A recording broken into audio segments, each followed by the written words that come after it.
The Maple Shores HOA built 23 luxury cabins on my private island.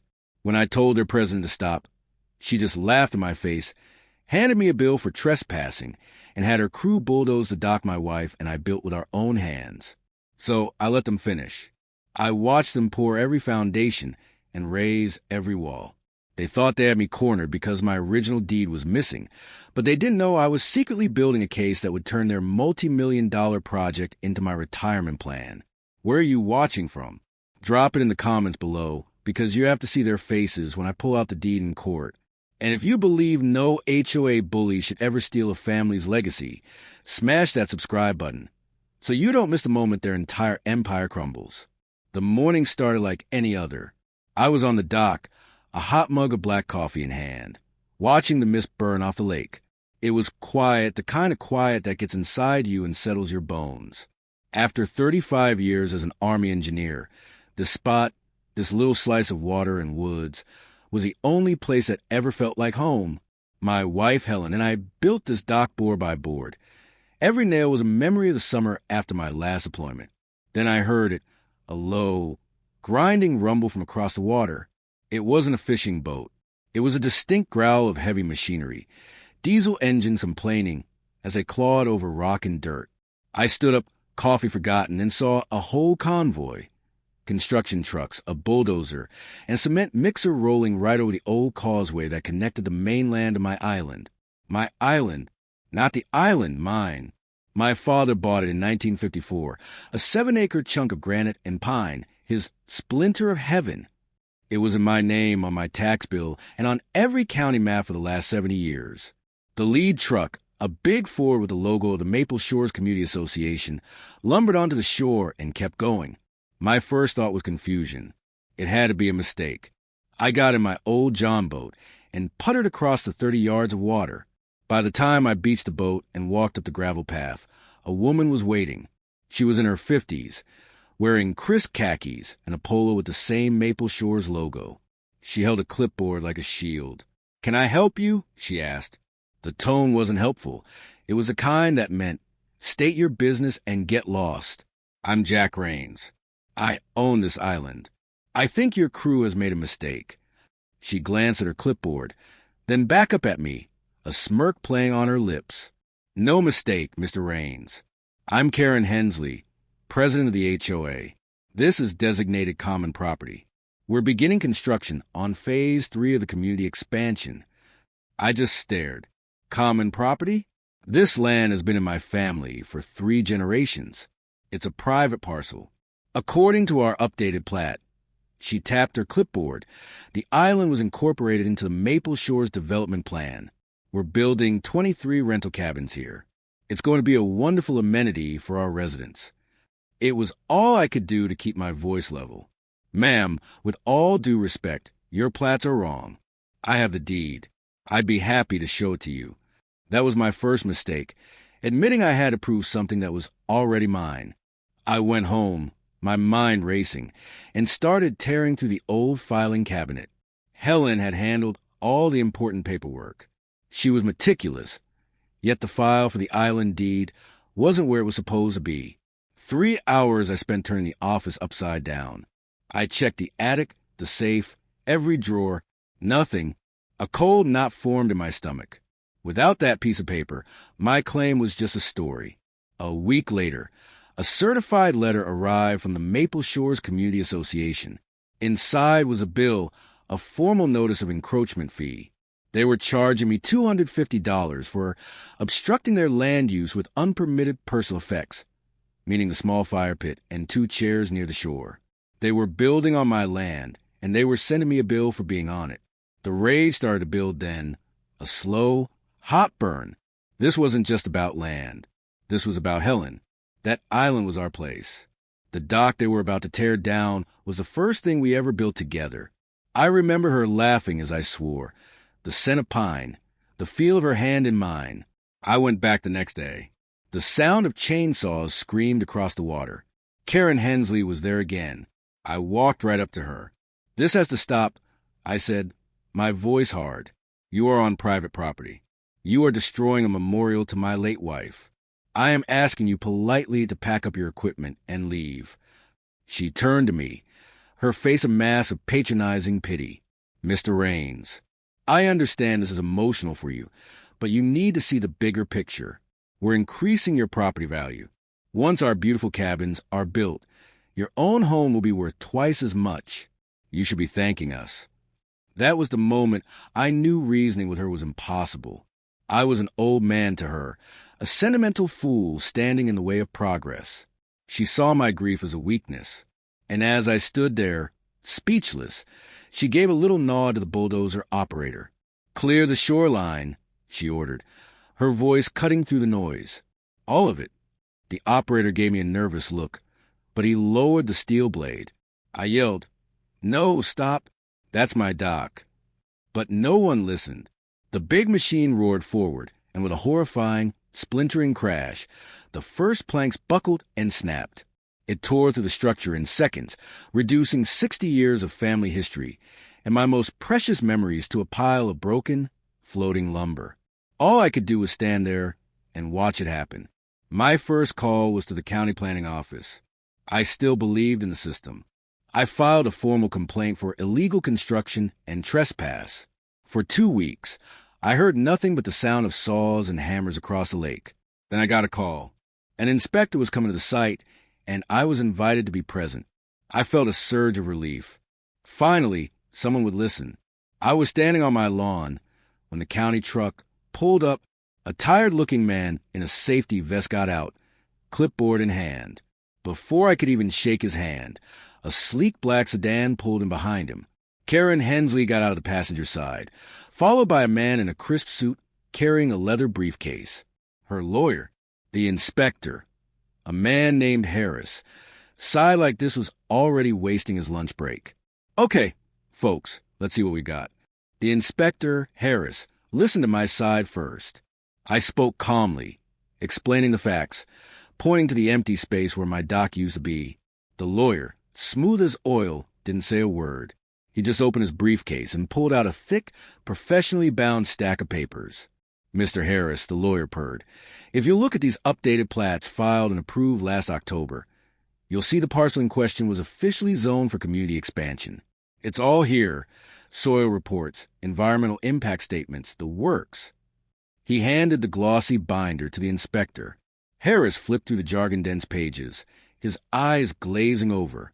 He looked at the impressive, stamped maps. Then he looked at me, a 62-year-old man with nothing but a story, and back at the HOA team who had all their expensive ducks in a row. He handed the binder back. "Looks like your paperwork is in order," he told the lawyer. Turning to me, he gave me the bureaucrat's look, the look that says, "You are the problem.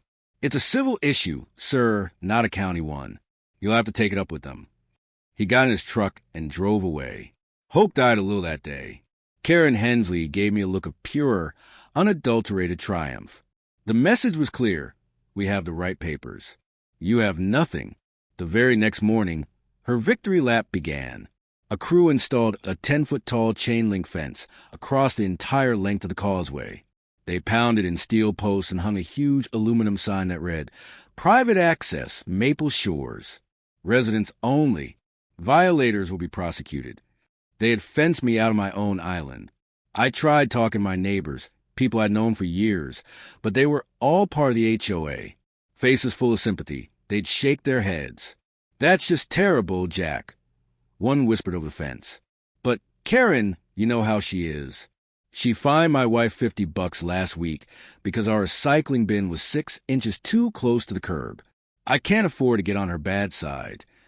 I was completely on my own. That weekend, while cleaning out my workshop, I found a little bit of hope tucked away in an old chest, a rolled-up tube of paper tied with brittle string. I carefully unrolled it. It was a survey map of the property, hand-drawn in ink and dated 1956. It clearly showed the island as a separate parcel with my family's name listed as the owner. My heart pounded. This was the proof. But as my eyes scanned the bottom of the page, my stomach dropped. The space for the county surveyor's signature and official seal was blank. It was just a draft, a beautiful, detailed, and completely useless piece of paper. It wouldn't stand up for 2 seconds against Karen's professionally printed binder. It was like finding a key, only to realize the lock had been changed. My last resort was to appeal to the HOA directly at the monthly community clubhouse meeting.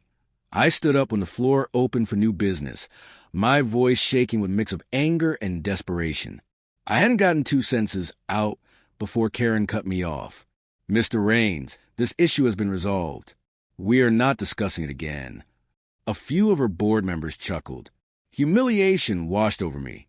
I tried to speak again, but she banged her gavel. "If you continue to disrupt this meeting, we will have you removed and banned from all future meetings." I walked out of that clubhouse with my head held high, but inside, I felt like I was shrinking. That night, I couldn't sleep. I stood on my shoreline and stared across the water. The island was lit up with huge floodlights. I could see the skeletons of cabins rising against the night sky. The generators in late-night work echoed across the lake. They were working around the clock, racing to finish. The hot rage I'd felt when they crushed my dock was gone. The desperation from the meeting was gone, too. It had all burned away, leaving something cold, quiet, and hard as granite. A new thought took root. If they want to build on my land, let them finish. I've been an engineer my whole life, and there's one thing engineers do best. We prove things. For the next 4 months, the sound of construction became the soundtrack to my life. I watched as 23 identical cabins rose from the scarred earth of my island. They ran the wiring, installed the picture windows that looked right into my living room, and put on the roofs. To anyone watching, especially Karen Hensley, I must have looked like a broken man. I stopped making calls and just went about my days. I gave her a polite, empty wave whenever she stood on the far shore watching me. She was convinced she had won. They were so confident they started advertising. A big glossy sign went up next to the chain gate. Maple Shores Lakeside Cabins, now accepting summer rentals. But while they were building their cabins, I was building my case. Twice a week, I drive 30 miles to the county seat and spend my afternoons in the Public Records Archive. I wasn't looking for my missing deed anymore. I was looking for theirs. It took me a week of digging, but I finally found a developer submission from the previous October. It was all there, just as the lawyer had claimed, except for one critical detail. In this state, an official land transfer or boundary adjustment has to be recorded with the state registry, not just filed with the local county office. There was no state seal, no registration number. The developer, likely with Karen's blessing, had filed it locally to get construction permits, but they had skipped the final, crucial legal step. They had built a multi-million-dollar project on an unrecorded, legally worthless piece of paper. It was the first crack in the foundation. Next, I called an old friend. Earl Sutton had been the county surveyor for 40 years before he retired. Earl Sutton, my friend from the engineering battalion, was 75, with hands as steady as the bedrock he used a map. I showed up at his door with donuts and my problem. He sat me down at his kitchen table and studied the old and signed survey I'd found. "I remember this one," he said quietly. "Old man Hemlock did the survey. He was a stickler. See this notation here." He pointed to a small symbol on the corner of the island. "That's an iron pin, a 3/4-inch rebar driven 5 feet into the ground. Hemlock used them to mark every corner. Paper can lie, Jack. People can lie. But 100 pounds of iron driven into granite doesn't just get up and walk away." He gave me the original coordinates for the 4 corner markers from his personal logbooks. Armed with those coordinates, I made another call, not to a lawyer, but to a modern surveying firm run by a young veteran. I didn't mention the HOA fight. I hired him for a simple technical job. Conduct a full boundary survey of my parcel using the original 1954 deed description, verified with Earl's coordinates and cross-referenced with Army Corps of Engineers satellite topographical data. I wanted undeniable proof, measured down to the centimeter. 2 weeks later, a courier delivered a thick envelope. Inside was a certified survey map printed on heavy paper with a raised seal. It showed my property lines in a thick black line. Scattered inside that black line like red measles were precise GPS-plotted locations of all 23 cabins. Every single one of them, from the front steps to the back porch, was squarely and entirely on my land. I folded the map, placed it in the envelope, and slid it into the bottom of my late wife's hope chest. The weapon was ready. It just needed to be loaded. A few days later, Karen Hensley gave an interview to the local newspaper. There was a big picture of her smiling in front of new cabins, calling the project a triumph of community vision. She talked about overcoming challenges and dealing with a few bitter individuals resistant to progress. Reading her words, a strange calm settled over me. Her arrogance was the best ammunition I could have asked for. The next day, I put on a clean shirt, drove into town, and walked into a small notary public office. I handed the pleasant woman behind the desk a single piece of paper I had prepared. She watched as I signed my name at the bottom. Then, with a firm, satisfying thud, she pressed her official seal into the document. I folded it carefully and walked out into the sunshine. The first shot had been fired. They just hadn't heard it yet. Patience is a weapon, but sometimes the enemy shoots first. A few days after I filed my paperwork, one of Karen's foot soldiers, a stocky guy in a security uniform, calling himself the head of community compliance, slapped a piece of paper on my front door. It was a trespassing warning, accusing me of attempting to access HOA-controlled property via the causeway. It was a joke, but it wasn't funny. They were building a paper wall to match their chain-link fence. 2 days later, another letter arrived, a fine for $1,200. The reason listed was verbal harassment of contractors, citing the day I yelled for them to stop as they bulldozed my dock. They had twisted my desperate plea into an act of aggression. They were rewriting history, one invoice at a time, and charging me for the ink. My daughter, Dana, called that evening, her voice tight with worry. "Dad, this has to stop. They have lawyers and insurance. You have a fixed income. They're draining you. What's next? They'll put a lien on your house. Please, just let it go. It's just land. It's not worth losing everything for." Her words stung more than any fine. She didn't understand. It wasn't just land. It was the last piece of Helen I had left. "I can't do that, honey," I said quietly. The silence on the other end felt 1,000 miles wide. The final public blow came the following Saturday. The HOA held a big ribbon-cutting ceremony for their new cabins. I watched from my lawn as they set up a podium on my island. Karen Hensley, sharp blazer and beaming smile, cut a big red ribbon with oversized golden scissors. The reporter asked her about the property line controversy. Karen's smile became a practiced mass of concern. "It's a shame," she said, dripping with fake sympathy. "We try to be accommodating, but some people are just resistant to change. We have one bitter recluse who continues to cause problems." The words were broadcast on the 6 o'clock news. They weren't just stealing my land. They were stealing my name. The very next week, the letter that truly scared me arrived. It was from my homeowner's insurance company. Short, brutal, and professional. It stated my policy was being canceled in 30 days due to liability concerns arising from ongoing property disputes with an adjacent commercial development. Karen or her lawyer had made the call. They had flagged my property as a risk. Without insurance, my mortgage would be in default. I could lose my home. Everything. This wasn't a fine anymore. This was a kill shot. That evening, for the first time, I felt a deep, crushing wave of defeat. The island was quiet now, the construction noise gone, waiting for its first paying guests. They looked solid, permanent. They had won. Was Dana right? Was I just a stubborn old fool? I walked into my office and sat down at the old wooden desk. For a long moment, I just stared at the wall. Then, slowly, I reached down and pulled open the bottom drawer. It was mostly empty, save for a few old photographs in Helen's reading glasses. And lying on top of them was a single crisp manila envelope, the one with a notarized stamp. I pulled the notarized envelope out and laid it on the desk. Inside was a certified survey, the hard proof from Earl's coordinates, and a document I had signed in front of the pleasant woman in town. Karen had her binder full of fancy, worthless paper. Her lawyers had their threats.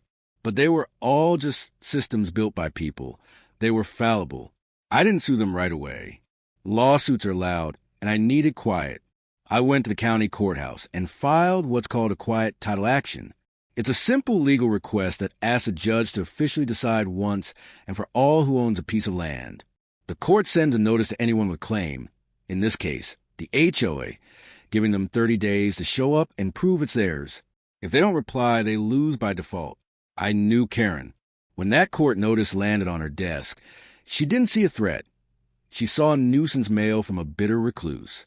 She laughed, tossed in the trash, confident that her slick lawyer had already settled everything. She didn't even bother to reply.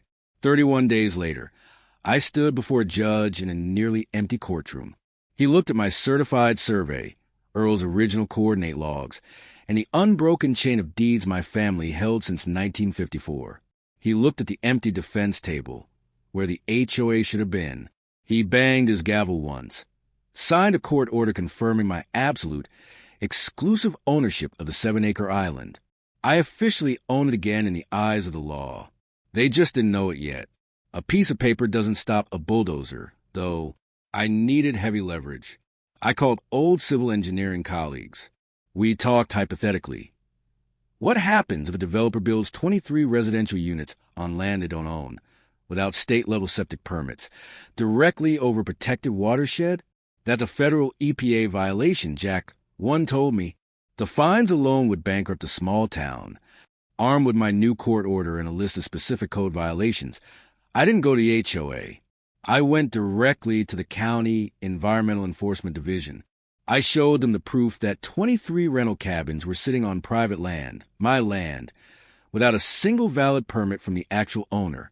Bureaucracy is slow when you want help, but it's lightning fast when it smells a lawsuit. The next morning, the cavalry arrived, 3 county code enforcement trucks. They ignored Karen's private access sign and went to work, slapping bright orange stop work, "Do not occupy" stickers on the door of every single cabin. It was the most beautiful decoration I'd ever seen. Karen Hensley exploded. I could hear her shrieking across the water as she tried to physically block a county worker from tagging the model unit. Within the hour, an emergency email blast went out to every resident. Urgent community meeting. Resident obstruction. She was going to try to crush me publicly once and for all. The community center was packed that night. Standing room only. The mood was ugly. People were worried about property values and scared by the sudden arrival of county enforcement. They wanted someone to blame, and Karen had served me up on a platter. I walked in quietly 10 minutes late and stood in the back row, leaning against the wall in my old Army field jacket. Karen was up at the podium, red-faced, whipping the crowd into a frenzy. We have spent millions improving this community, and one man, because of a personal vendetta, is trying to sabotage your investment. We are filing an immediate lawsuit against Jack Rains for tortious interference and obstruction of commerce. We will take his house if we have to. The room erupted in angry shouts. People turned and glared at me. It was a mob, and she was holding the pitchforks. I waited for the noise to die down. Then I pushed off the wall and started walking down the center aisle. It's a long walk when 300 people hate your guts. I didn't rush. I just kept my eyes on Karen. She saw me coming and smiled a nasty, triumphant little smile. "Oh, look who decided to show up. Do you have something to say for yourself, Mr. Rains?" I reached the front of the room. I walked right up to the board table. I didn't yell. "Before you file that lawsuit, Karen, you might want to check your paperwork one more time."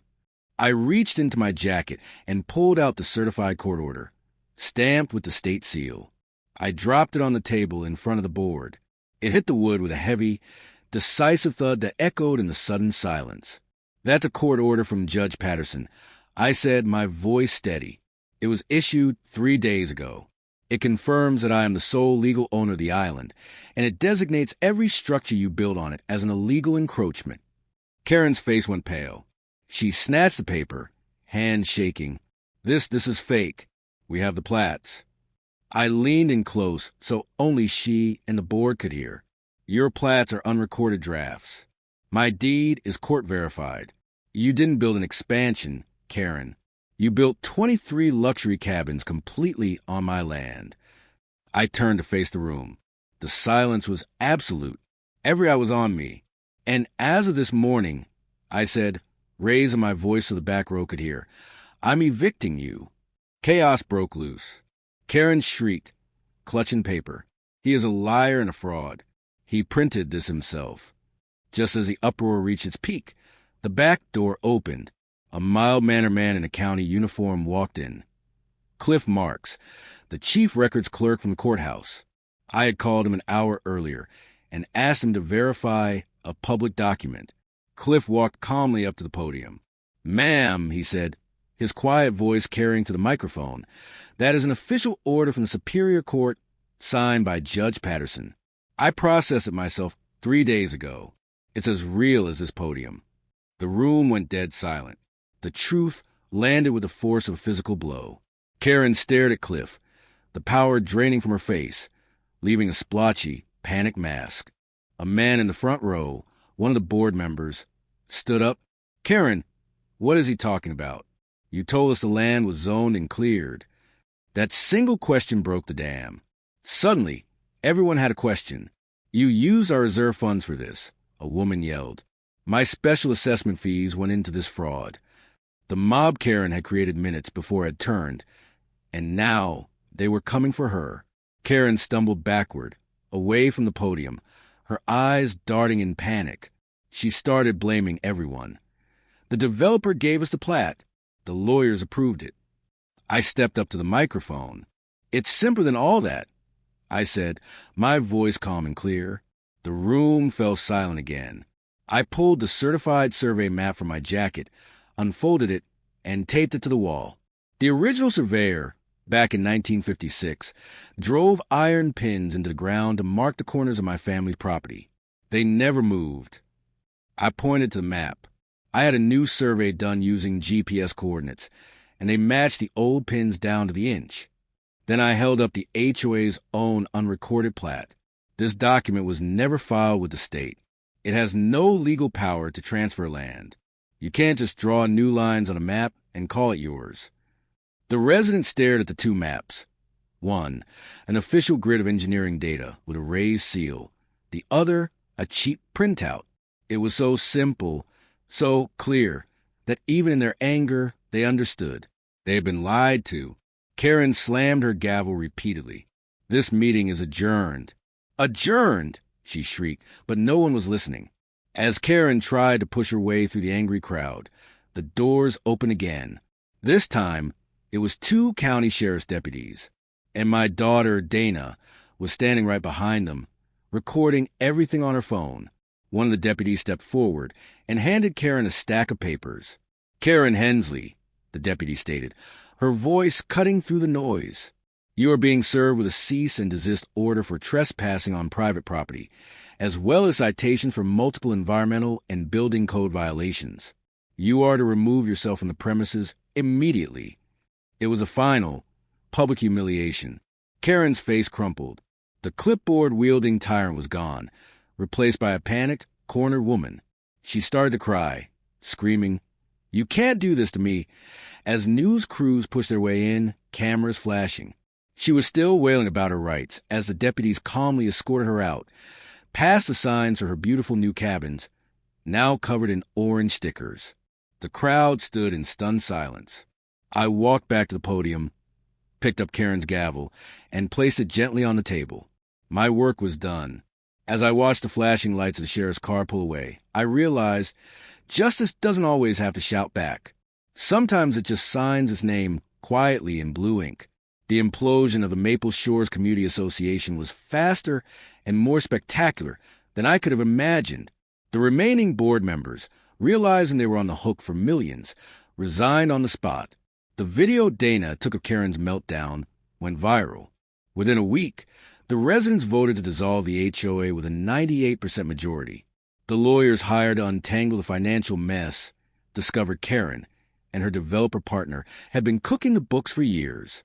She was facing charges for fraud and embezzlement. The developer vanished, his company bankrupt. The residents were left with debt, but they paid it gladly, the price of their liberation. For me, the victory was quiet, but it came with a very large, very complicated problem. I was now the reluctant owner of 23 brand new, half-finished, illegal cabins. Tearing them down would have been a colossal waste. An engineer doesn't destroy a well-built structure if he can find a better use for it. So I made a plan.